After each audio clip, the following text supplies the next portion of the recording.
한동훈 전 대표에 대한 윤리위 제명 결정을 두고 국민의힘이 어수선합니다.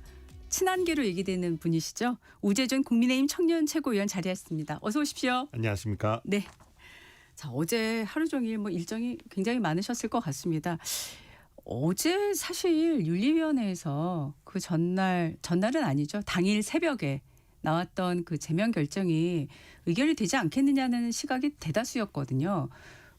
의원님 그 최고위 가시기 전에 어떻게 예상하시고 들어가셨을까요? 원래는 최고위 의결 과정을 이렇게 조금 간단하게 설명을 드리면 네. 보통 전날 정도에 그 의결 안건이 올라옵니다. 네. 안건이 올라오고 그 다음 날 보통 표결을 하게 되는 그런 절차를 보통 따르는데요. 이 건 같은 경우도 그 전날 사실 안건이 올라왔습니다. 수요일 날 그러니까 네. 오후 저녁쯤에 해서 이제 징계 안건이 올라왔고 원래 통상적인 경우 같으면 목요일 날 보통 처리가 되죠. 어제가 처리가 됐어야 되는데 어제 같은 경우는 이제 우리가 그 공개 최고위 하기 전에 보통은 저희 최고위원들하고 대표님이 모여서 비공개 사전 회의를 조금 합니다. 네. 근데 그 과정에서 오늘 이 안건을 표결하는 게 맞냐, 이 안건을 처리하는 게 맞냐에 대해서 여러분들이 의견을 좀 주셨고 종합적으로 좀 검토하셔서 정동영 대표님께서 그러면 이 건에 대해서는 조금 결정을 미루자 이렇게 결정을 하셨습니다. 네. 그래서 언론에서 열심히 취재를 해가지고 이렇게 보통 보도를 많이 하더라고요. 그러니까 제명 결정에 대한 생각을 갖고 장동혁 대표는 회의를 준비했는데 이제 비공개 회의에서 마음을 좀 바꿨다. 이렇게들 보도가 나왔는데 대체적으로 맞는 보도라고 보면 될까요? 제가 정동영 대표님의 마음까지 다 알 수는 없기 때문에 네. 처음에 어떤 생각을 가지고 이렇게 사전 회의를 들어오셨는지는 알 수는 없죠. 근데 네. 다만 많은 분들께서 조금 미루는 게 좋지 않을까라고 의견을 주셨어요. 구체적인 이유에 대해서는 여러 가지가 있었습니다. 가장 컸던 건 아무래도 어제 그 전날 의원총회를 소집을 요구를 했고 예. 어제 이제 11시죠. 그러니까 최고위 바로 다음에 의원총회가 예정되어 있는데 의원총회에서 이야기를 듣지도 않고 우리가 최고위에서 의결을 하는 건 이거는 다른 의원총회를 무시하는 그런 태도가 될 수 있다. 그러니까 의견을 좀 들어보는 게 좋지 않겠냐라는 의견들이 꽤 많이 있었고요. 그것뿐만 아니라 한동훈 대표 입장에서도 소명 절차나 이런 부분들이 전혀 없었다라는 부분에 절차적 문제도 제기를 하기 때문에 그런 부분도 충분히 일리가 있다라는 부분도 많이 이렇게 생각을 해서 종합적으로 검토를 해서 조금 이렇게 미뤄진 거 아닌가라고 생각하고 있습니다. 네. 지금 최고위가 9분으로 구성이 돼 있는데 의원님 경우에는 드릴 말씀이 없다라고 이미 사실상 윤리 제명 결정에 항의했다라고 네. 보여지고 또 양양자 최고위원도 회의 전에 페이스북을 통해서 입장을 표명을 했는데 9분 중에 2분 외에 또 반대 의견이 있으셨습니까? 제가 다른 분들의 의견을 제가 하나하나 다 드리는 건 적절하진 않다고 생각해요. 비공개 최고위 회의 때 여러 가지 의견이 나왔던 부분이기 때문에 제가 다른 분들이 이거 반대를 했다, 누가 했다 이렇게 말씀드리진 않으려고 해요. 다만 제가 어제 아무 말씀을 드리지 않은 부분에 대해서 간단하게 보충 설명을 드리면 네. 일단은 징계 절차에 대해서 저는 이번 제명에 대해서는 매우 잘못된 결정이라고 생각을 합니다. 저는 이거 자체가 한동훈 대표의 이 당원 게시판 사건 자체가 사실 징계거리 자체는 될 수가 없다라고 생각하는데 그걸 뛰어넘어서 가장 강한 징계인 제명을 한다는 건 있을 수 없는 결정이라고 생각을 합니다. 다만 어제 다행히 우선은 최고위에서 이 결정을 미뤘죠. 하지만 이게 과연 결정을 미루는 게 반드시 이 제명 징계가 잘못됐다라는 우리가 합의가 있어서 밀린 건가라고 했을 때는 네. 거기에 대해서는 제가 다 또 그렇게 받아들이지는 못하겠더라고요. 그래서 저도 일정 부분은 저의 판단도 보류한다는 차원 그리고 일정 부분은 소극적이지만 거기에 대한 지금 진행되는 절차에 대해서 불만을 표시한다는 차원에서 조금 어제 최고위는 발언 안 하는 걸로 이렇게 표시를 했습니다. 네. 자, 이제 많은 분들이 이 결정에 대해서 한 전 대표가 어떻게 나올지 궁금해요. 근데 이 질문도 사실은 한 전 대표께 직접 드려야 되지만 일단은 의원님께 드리자면 이 재심 청구를 기본적으로 안 하겠다는 입장이지 않습니까? 한 전 대표 같은 경우에. 그래서 이 기간을 열흘을 주는 것이 한 전 대표의 태도 변화를 가져올까 하는 생각이 드는데 어떻게 생각하십니까? 일단은 여러 가지 생각을 하시지 않을까라는 생각이 들어요. 일단은 먼저 이번 윤리위 결정 그리고 그 토대가 된 당무감사위 결정 자체는 매우 잘못된 결정이고 그 절차나 이런 부분에 있어서도 잘못된 점이 너무너무 많다고 생각을 해요. 간단하게 뭐 쟁점을 조금 설명을 드리면 네. 두 가지 정도의 쟁점이었죠. 하나는 뭐 가족이 쓴 게 맞냐, 가족이 쓴 글이 문제가 조금 있냐라는 부분이고 두 번째는 한동훈 대표가 직접 쓴 글이 있냐라는 부분이었는데 가족이 썼다라는 부분에 있어서는 일정 부분 한동훈 대표도 이미 인정을 한 사실이에요. 근데 그거보다 더 문제가 됐던 건 한동훈 대표가 쓴 글이 있냐라는 부분인데 먼저 인정을 한 건 사실 한동훈 대표의 아이디는 없다. 한동훈 대표의 아이디는 이제 가입된 것 자체가 없다라는 점은 다 확인이 된 사실이고 이 동명이인 한동훈이라는 사람이 쓴 각종 악성 댓글이 있다라는 부분인데 그렇게 되니까 사실 상식적으로 생각하면 그러면 한동훈 대표가 직접 관계된 건 없구나라고 해석하는 게 현실적으로 맞거든요. 근데 그럼에도 불구하고 당무감사위원회에서는 마치 한동훈 대표가 동명이인 한동훈의 아이디를 몰래 이용해서 차명으로 이용해서 이 글을 쓴 것처럼 이렇게 발표를 해버렸어요. 그리고 윤리위도 그걸 토대로 징계를 하겠다고 했는데 상식적으로 말이 되지 않는 이야기입니다. 왜냐하면 한동훈 대표가 정말 글을 쓰고 싶으면 본인 아이디로 쓰거나 아니면 굳이 차명으로 쓰려면 다른 사람의 이름을 빌려 쓰는 게 맞지. 굳이 자신과 동명이인을 찾아내서 그 사람의 아이디를 통해서 어떻게 글을 쓴다? 사실 상식적으로 말이 되지 않는 말이거든요. 네네. 그러면 이런 부분에 대해서 충분히 당무감사위원회에서 뭐 자신들의 주장을 뒷받침할 수 있을 만한 근거라든지 이런 소명 자료라든지 이런 의심되는 정황이라든지 이런 거를 설명하지도 않아요. 설명하지도 않고 뭐 그럴 수 있는 것 같다라고 막 발표하고 네. 그런 다음에 이걸 제명하겠다는 징계까지 나아가니까 한동훈 대표 입장에서는 이거는 결론을 정해두고 하는 징계일 수밖에 없구나. 이거는 정말 이미 소명 절차나 이런 것들은 그냥 사실상 정치적 모욕주기일 뿐이고 나머지는 이미 결론은 정해져 있구나라는 생각을 할 수밖에 없다고 생각을 합니다. 그런 점 때문에 지금 아마 한동훈 대표께서 지금까지는 뭐 소명을 하지 않겠다. 더 이상 재심 청구를 하지 않겠다라는 이야기를 하셨는데요. 다만 뭐 윤리위는 윤리위고 당무감사위는 당무감사위고 어쨌거나 어제는 또 최고위 차원에서 그리고 당대표께서 정식으로 재심 기간을 기다리겠다라는 이야기를 한 번 더 제안을 하신 거잖아요. 네. 그리고 많은 어제 의원총회에서 정말 많은 의원분들이 이 문제에 있어서 더 이상 파국으로 가지 않았으면 좋겠다라는 의견을 많이 표출하셨어요. 네. 그 안에는 뭐 네. 제명 절차는 당연히 잘못됐다. 제명이란 징계는 당연히 적절하지 않다는 이야기를 하셨지만 한편으로는 한동훈 대표도 어떻게 이 사건을 조금 더 현명하게 또 더 이상 파국으로 가지 않게 해결을 주면 좋지 않을까라는 일정 부분의 바람도 저는 표시하는 분들이 많다라고 네. 느꼈습니다. 그러면 그런 점을 한동훈 대표께서도 조금 고려하셔서 뭐 여러 가지 적절한 수단을 뭐 행사할 수 있지 않을까. 그리고 그 안에는 일정 부분 소명 절차에 한번 본인이 양보해서 한번 협조하는 것도 방법이 될 수 있지 않을까라는 생각은 있습니다. 네.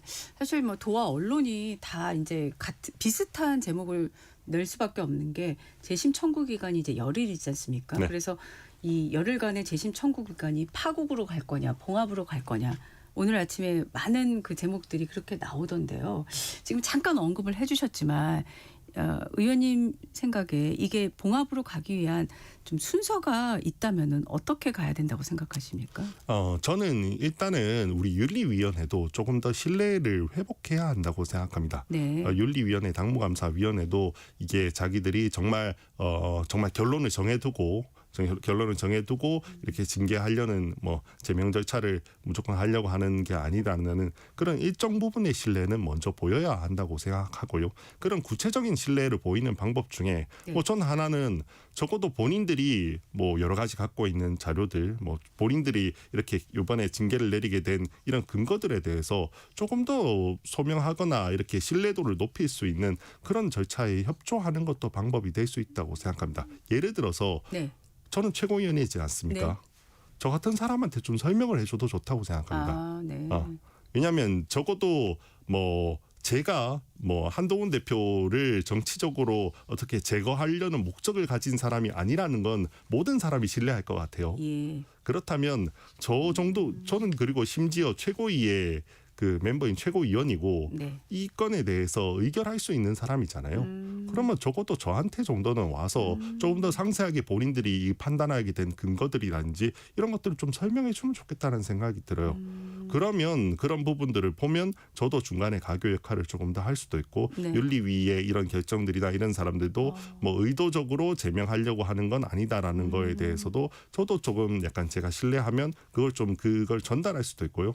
그러면 그런 신뢰가 조금 회복되면 반대로 한동훈 대표 입장에서도 조금 이런 재심 절차나 이런 것들에 협조도 할 수 있고 그렇게 될 수 있지 않을까라는 생각이 듭니다. 네. 어제 이제 의원총회 후 전후를 보면은 그동안에 공개 발언이 많지 않으셨던 그 중진 의원들도 적극적으로 지금 의견을 개진하고 계신 상황이라 지금 이제 가교 역할을 얘기를 하셔서 지금 그 당 윤리위원회의 어떤 결정에 대해서 문제를 제기하거나 의구심을 갖는 분들이 또 사실 있는 게 현실이지 않습니까? 한 전 대표 측뿐만 아니라요. 그러면은 지금 제가 봉합을 위한 어떤 방안에 대해서 질문을 드렸는데 그 방안 말고도 당 중진 위원들이 할 수 있는 방법도 있을 것 같아요. 그러니까 뭐 대안과 미래에 또 참여를 하고 계시니까 그 당내에서 어떤 식의 또 방안들이 있을 수 있을까요? 그런 또 혹시 논의들이 있으신지 있을 계획이신지도 좀 궁금하고요. 이게 아무래도 당 중심분들께서는 어제 저는 정말 적절한 역할을 해주셨다고 생각을 해요. 네. 이 당 내에서는 계속해서 서로 간에 불신이 많이 쌓여 있는 것 같아요. 장동혁 대표를 중심으로 하는 분들 그리고 반대로 또 한동훈 대표를 중심으로 하는 분들도 저 사람들이 우리를 제거하려고 한다. 반대로 이 사람들 반대쪽은 또 반대로 그렇게 생각을 하시는 것 같아요. 저 사람들이 우리를 제거하려고 한다라는 그런 불신이 너무 쌓여서 이게 계속해서 서로 이런 뭐 당내 갈등이 봉합되지 않는 그런 측면이 있는데 그 점에 있어서 중진들께서 좀 나서서 어느 정도 중간 소통 창구도 조금 열어주시고 좀 감정도 좀 낮춰주시고 그렇게 봉합하는 쪽으로 계속해서 힘을 좀 실어주시면 당내 갈등이 조금 더 줄어드는 계기가 될 수 있지 않을까라는 생각이 듭니다. 그런 점에서 어제 이런 제명에 대해서는 적어도 좀 과하다라는 이런 입장을 내주신 이런 중진분들이 저는 적절한 역할을 해주신 거라고 생각을 합니다. 네. 지금 뭐 언론에서는 이제 예상을 또 할 수밖에 없어서 여러 가지 나오고 있습니다. 그 사실 한 전 대표의 입장은 뭐 재심 청구 안 하겠다는 게 현재까지 입장이기 때문에 거기에 기반을 해서 이제 쭉 앞으로의 전망들이 나오고 있는데 일단은 열흘 정도의 그 기간 동안에 어떤 변화가 없으면은 26일 최고위는 열리는 거고 여기서는 확정될 수밖에 없는 거지 않습니까? 그렇게 될 수도 있죠. 근데 그렇게 될 수도 있는데 네. 일단 정치권에서 10일이라는 건 굉장히 긴 시간이거든요. 네. 굉장히 긴 시간이고 그 사이에 어떤 정치 이벤트가 있을지도 모르고 또 어떤 분위기의 변화가 있을지도 모르기 때문에 결과를 장담하기 어려운 측면은 있고요. 네. 두 번째는 그 10일이란 건 사실 명목상으로는 그냥 정말 재심 신청 기간, 네. 소명 기간, 절차적인 부분을 들어서 10일이란 걸 어제 줬지만 실질적으로는 사실은 이 제명이라는 징계 자체가 과하다라는 부분에 대해서 워낙 많은 항의가 있었고 예. 그것 때문에 최고위도 일정 부분은 제고한다는 차원에서 또 10일의 시간을 둔 거이기도 하다고 생각을 하거든요. 예. 그러니까 10일이란 건 결국 한동훈 대표에게 10일을 준 것이기도 하지만 반대로 최고위한테도 10일을 준 것이라고도 생각을 합니다. 네네. 그러면 이 최고위도 10일 동안 우리도 많은 생각을 해야겠죠. 이게 정말 제명이라는 절차가 우리 당에 현재 적절한 건가? 이렇게 했을 때 문제가 되지 않을까라는 부분은 최고위도 많이 생각을 해야 되기 때문에 그 사이에 조금 변화가 있을 수 있다고 생각을 합니다. 의원님은 변화에 더 무게를 두십니까? 변화가 됐으면 좋겠습니다. 변화됐으면 좋겠고 네. 저는 적어도 저는 제가 한동훈 대표랑 가까운 것도 맞습니다. 한동훈 대표가 가까운 건 맞지만 그럼에도 불구하고 저는 좀 우리 당이 갈등을 좀 봉합했으면 한다라는 생각도 많이 가지고 있습니다. 많이 가지고 있는데 그런 측면에서는 적어도 이게 제명으로 가서는 절대로 그렇게 그 방향으로 갈 수 없다고 생각을 하거든요. 그런 점에서 좀 봉합이 됐으면 한다는 생각이 있습니다. 네. 제가 사실 준비한 질문 중에는 지금 제명이 확정되면 분당이 불씨가 될 거라는 이런 분석도 나오는데 이런 질문도 있었고요. 한 전 대표가 제명 이후에 어떤 행보를 할 걸로 보십니까? 이런 질문도 준비를 했는데 지금 시점에서는 그런 생각 안 하고 계십니까? 뭐 분당까지 될 가능성은 높지 않다고 생각해요. 분당까지 될 가능성은 높지 않고 네. 한동훈 대표도 그럴 의지가 크진 않고 여전히 국민의힘을 사랑하는 사람이고 네. 국민의힘과 함께 뭐 정말 보수정당 구하고 대한민국을 구한다라는 생각이 강한 사람이기 때문에 뭐 분당까지 한다라는 생각을 지금은 안 한다고 생각을 합니다.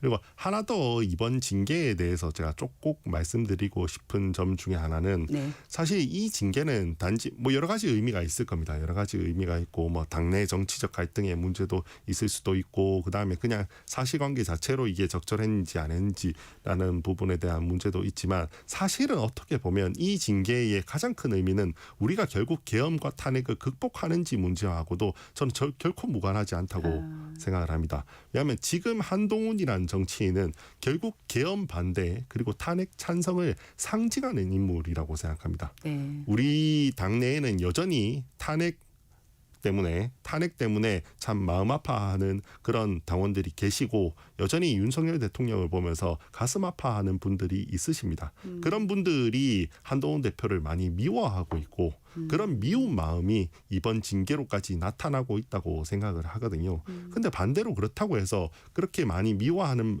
당원들이 있다고 해서 그 마음에 상응해서 한동훈 대표를 징계하고 제명을 해서 내쫓아버리면 결국은 우리 당은 탄핵 찬성이라는 걸 받아들이지 못하는 당이 될 수밖에 없는 거거든요. 네. 그러면 탄핵 찬성을 받아들일 수 없다는 건 결국에는 계엄에 대해서 사과했던 건 진정성이 있는 거냐, 여전히 정말 계엄이 잘못됐다라고 생각하는 게 맞는 거냐라는 질문으로 돌아갈 수밖에 없습니다. 그렇다면 우리가 지금 계속해서 과거에 머물러 있는 정당이 될 수밖에 없는 건데 그렇다면 과연 우리가 다음 지방선거에서 승리를 우리가 생각할 수 있을까? 그리고 향후에 우리 당이 국민들에게 정말 사랑받는 정당이 될 수 있을까라는 점에 있어서는 굉장히 국민들 입장에서는 그렇게 보지 못하는 그런 저는 계기가 될 거라고 생각합니다. 그래서 이번 계기로 저는 조금 서운하신 분들이 있더라도 이 정말 정치적 맥락을 같이 이해하고 함께 한동훈 대표랑 한동훈 대표 함께하고 이 정치적 갈등을 봉합함으로써 우리가 과거를 벗어나는 그런 모습을 한번 보여줬으면 좋겠습니다. 네, 지방선거 말씀을 해주셔서요. 사실 이제 5달도 채 남지 않았고 새해 벽두에 여러 여론조사가 나왔는데 여론조사를 보면은 국민의힘에 결코 유리하지가 않는 상황입니다. 그래서 지금 이번 국면에서도 보면은 뭐 오세훈 시장도 그렇고요. 적극적으로 지금 의사표시를 하고 있는데 지금 이게 길어지면 사실 그만큼 선거일 시간에서는 마이너스가 되지 않겠습니까? 의원님 생각에는 이게 어느 정도의 시점에서 이게 좀 정리가 돼야 된다고 생각하세요? 저는 빠르면 빠를수록 좋다고 생각합니다. 정말 아쉬웠던 것 중에 하나가 어제자 조간신문을 보면 저희 거의 모든 일간지의 첫 면에 한동훈 대표 제명이 가장 중요한 기사로 나왔어요. 근데 불과 어제 지금 보면 뭐 민주당의 각종 악재들 공천 헌금부터 해서 이런 것들은 하나도 보이지가 않아요. 네. 사실 굉장히 심각한 이야기들이거든요. 네. 심지어 그것들이 전부 다 지난번 지방선거 때 일어났던 문제이기 때문에 이번 지방선거에도 과연 민주당이 뭐 깨끗한 정당일 수 있냐, 과연 부패하지 않은 정당인가라는 부분에 대해서 우리가 굉장히 강한 공격을 할 수 있는 그런 때인데 우리 당내 문제 때문에 그런 부분이 하나도 보이지 않는 건 굉장히 아쉬운 측면이 있습니다. 네. 장경영 대표가 어제 이제 오후에 단식에 들어갔습니다. 지금 쌍특검법 예. 받아들이라고 요구하고 단식에 들어갔는데 일단 당내 분위기 반응은 어떻습니까? 당내 반응은 일단은 뭐 대표님에 대해서 뭐 반신반의하는 분들이 또 있습니다. 반신반의하는 분들, 뭐 한동훈 대표 제명건에 있어서 장동혁 대표를 비판하는 이런 여론이 꽤 많으니까 그걸 좀 불식시키려고 이런 돌파구를 찾는 거 아닌가라고 이야기하시는 분들도 일부 있는 건 사실인데요. 그럼에도 불구하고 저는 장동혁 대표님께서 꾸준히 이 특검에 대해서는 계속해서 필요성을 언급을 하셨고 또 그만큼 간절한 모습을 보여주셨다고 생각해요. 이 건 관련해서는 지속적으로 개혁신당하고도 손을 잡으면서 정말 우리 보수 연대에 어느 정도 물꼬도 트고 있으셨고 그런 점에서는 뭐 장동혁 대표님의 진심을 좀 믿습니다. 이 단식이라는 게 아무래도 처음에 들어가는 것보다 중간에 어느 정도 시간이 지나가면서 좀 더 국민들의 주목을 받을 수밖에 없는 이런 거거든요. 그리고 제가 아는 장동혁 대표님은 굉장히 의지력도 강하시고 뭐 강단이 있으신 분이기 때문에 네. 분명히 저는 이번 단식에서 정말 국민들을 감동시키는 지난번 24시간 필리버스터와 같은 그런 모습을 분명 또 한 번 보여주시지 않을까라고 생각을 합니다.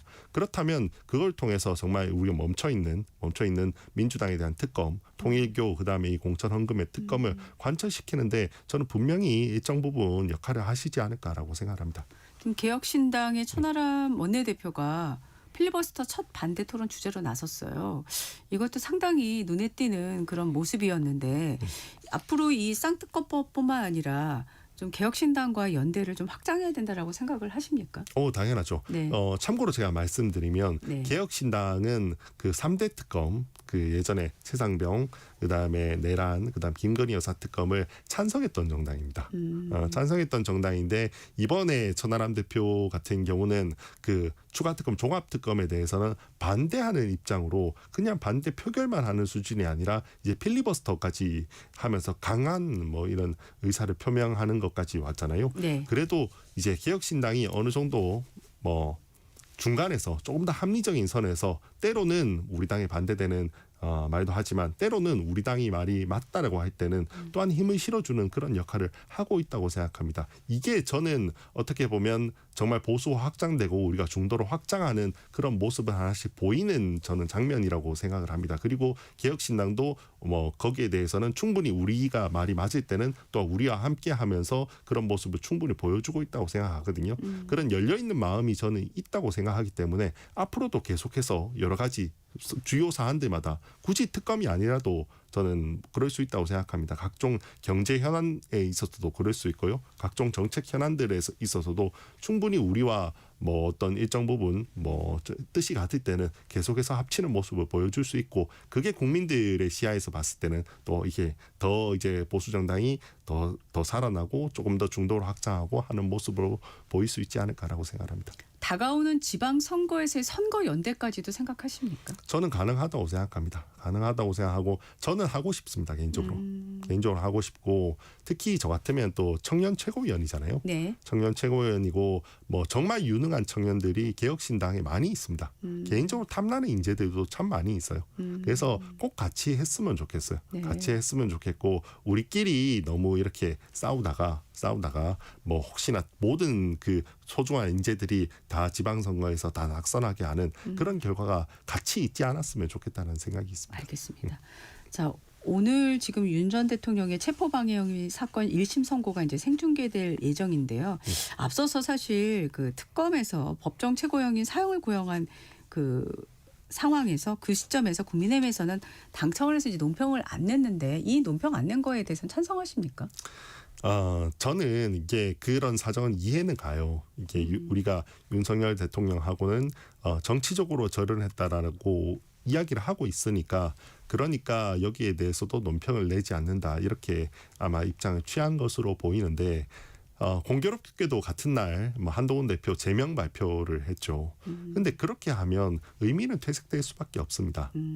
왜냐하면 제가 조금 전에도 말씀을 드렸지만 한동훈이라는 사람 자체가 결국 탄핵 찬성을 상징하는 사람이기 때문에 그럼 윤 전 대통령을 아무리 우리가 뭐 절어놨다라고 말을 한들 한동훈 대표를 이렇게 징계하면 결국은 저 당은 윤석열 대통령에 대해서 보복을 하는 모습처럼 보인다라고 네. 국민들은 생각할 수밖에 없거든요. 네네. 오히려 저는 반대로 했으면 좋겠다라는 생각이 들어요. 사실 특검의 구형은 저는 과한 측면이 있다고 봅니다. 그렇습니까? 왜냐하면 네.